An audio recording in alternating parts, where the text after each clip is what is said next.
morning, Ascend family. My name is Denzelle, and I'm so excited to be with you guys on this devotional.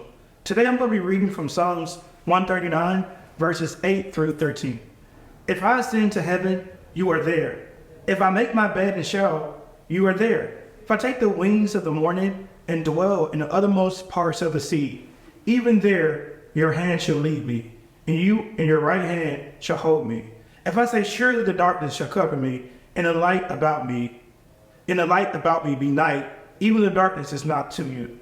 The night is bright as the day, for darkness is a light with you. For you formed me in my inward parts. You knitted me together in my mother's womb. I remember a time in my life where I felt like I was living in a season that I was alone, and I felt like I was in darkness. And in this time, I was searching for something that could make me feel closer to people, closer to something that's bigger than me, really closer to anything. And during this season, I was in a season of rebellion, and it made me discount my relationship with God. And I remember thinking I didn't need God anymore, I didn't need church anymore, and I can do everything on my own. And so that led me to probably the lowest moment of my life.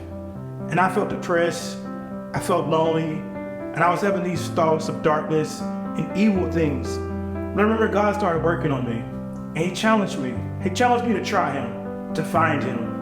And I remember when I did that, I searched for God, and I found this love that I could never, ever comprehend or experience before. But God reminded me that He was there for me.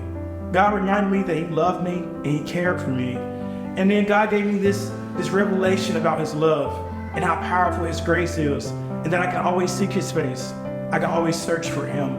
I just want to remind you guys today that in everything that we do, in the busyness of life, during tough seasons, during these storms, that we can always find God, and we can always find peace. And I want to encourage you all to always find that altar of peace.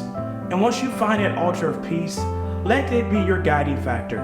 Let that lead you to your next decisions, because God wants you to live a fulfilled life. He wants you to feel happy. He wants you to feel accomplished. And we can only do that by following His peace. When making decisions, always find God's peace. Who you're going to date, what's your next job, where you're going to live, God's peace. I want to remind everybody about that today. Thank you all so much for being with me. And remember, tomorrow morning at 6 a.m., we have another devotional. Have a great day.